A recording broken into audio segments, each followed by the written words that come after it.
Dans cet nouvel épisode d'Alexpérimentation, je te parle de deux systèmes autonomes, le système parasympathique et le système sympathique. Deux systèmes qui prennent le relais l'un de l'autre en fonction de ce que tu vis et qui modifient ta respiration. Alors, qu'est-ce que le système sympathique et le système parasympathique ?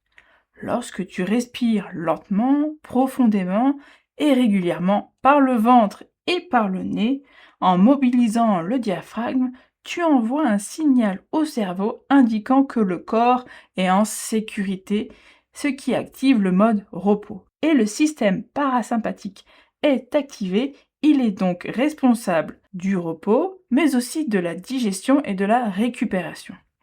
A l'inverse, lorsque tu as une respiration par la bouche, rapide, courte et au niveau du thorax, alors c'est le système sympathique qui est activé. Il intervient dans des situations de stress et d'alerte. Il prépare l'organisme à faire face à des défis physiques ou psychologiques. La dénomination sympathique, du grec syn avec et pathos souffrance, c'est un système nerveux qui s'active par la souffrance et cherche à lutter contre la souffrance. Ce sont des systèmes nerveux dits autonomes parce qu'ils contrôlent les fonctions involontaires du corps, telles que la digestion, la respiration, la circulation sanguine et la régulation de la température corporelle. Ils fonctionnent de manière autonome, sans intervention consciente de l'individu.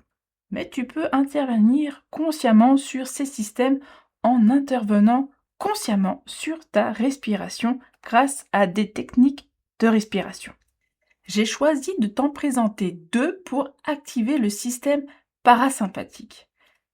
La première, c'est une technique que tu connais sûrement, c'est la cohérence cardiaque. C'est un état physiologique où le rythme cardiaque se synchronise avec la respiration, favorisant la relaxation et le bien-être global. C'est une technique qui dure environ 5 minutes, qui est pratiquée 3 fois par jour, et c'est 6 respirations par minute. Le petit moyen mnémotechnique, c'est le 365. 3 fois par jour, 6 respirations par minute pendant 5 minutes. Faisons ensemble quelques respirations. C'est une inspiration sur 5 secondes, une expiration sur 5 secondes pendant 1 minute. Ferme les yeux, inspire. 5, expire. 1, 2, 3, 4, 5. Inspire. Expire. Inspire. Expire. Inspire. Expire. Inspire. Expire. Inspire. Expire.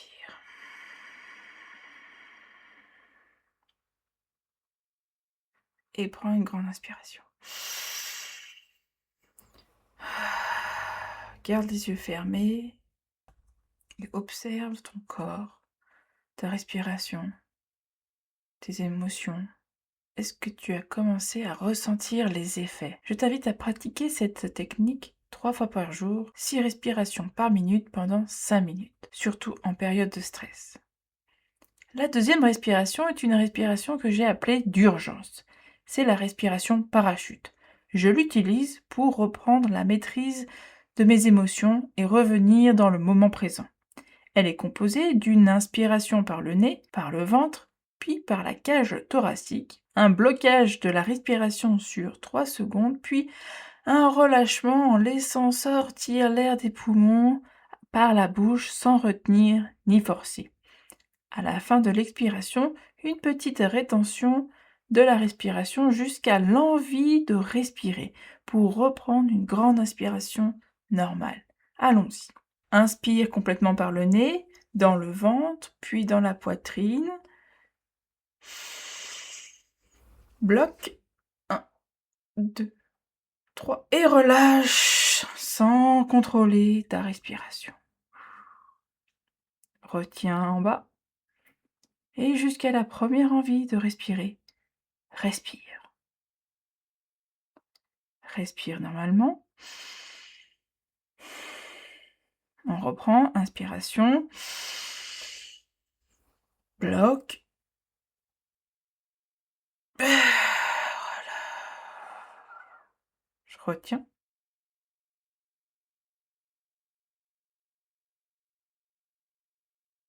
Inspiration, nez, ventre, poitrine.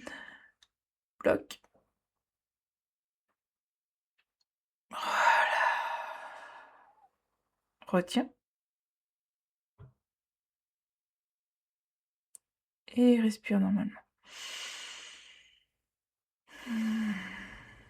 Puis tu peux recommencer autant de fois que nécessaire, jusqu'à ce que tu te sentes parfaitement calme et apaisé. Et maintenant, si on s'énergisait un petit peu avec une respiration qui active le système sympathique. Ne t'inquiète pas, on ne va pas activer le mode stress, mais juste le mode énergie. On va faire une respiration énergisante pendant 15 secondes. Juste le temps que tu ressentes les premiers effets. Tu vas inspirer activement par le nez et par le ventre, puis expirer rapidement par le nez avec un rythme soutenu. Ça donne ça. Tout uniquement le ventre qui bouge. Il gonfle à l'inspire et rentre à l'expire. Normalement, il faut le faire pendant 30 à 60 secondes, sur plusieurs cycles. Mais pour ce podcast, on va faire juste 15 secondes. C'est parti. Prends une grande inspire. Et une grande expire. Et c'est parti.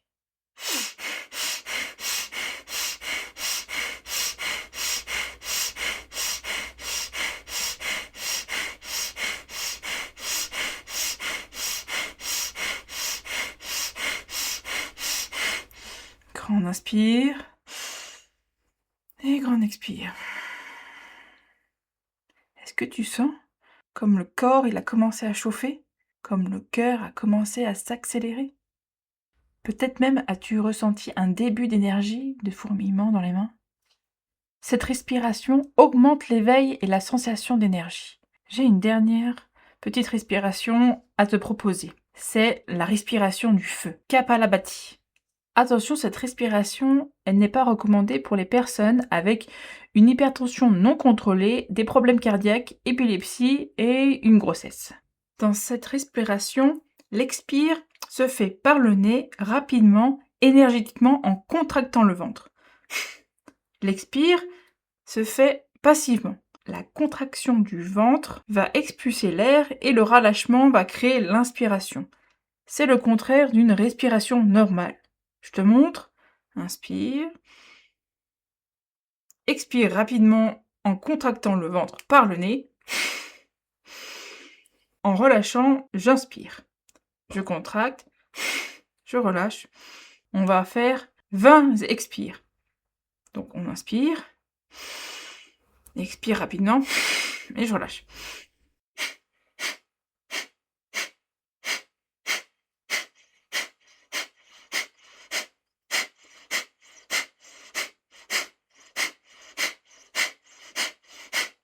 Inspire grand. Et relâche. Ferme les yeux, reste les yeux fermés. Observe l'effet de cette respiration. Ressens comment l'énergie dans ton corps a changé. Prends de grandes inspirations.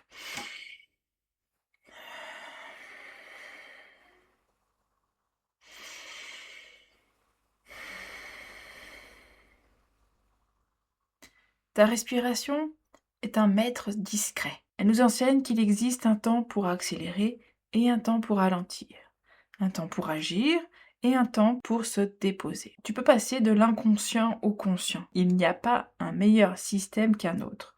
Si tu apprends à naviguer entre les deux, tu pourras explorer et expérimenter ton quotidien avec la sagesse de ton souffle. Merci d'avoir expérimenté tout ça avec moi. Je te dis à la semaine prochaine pour de nouvelles explorations, expérimentations.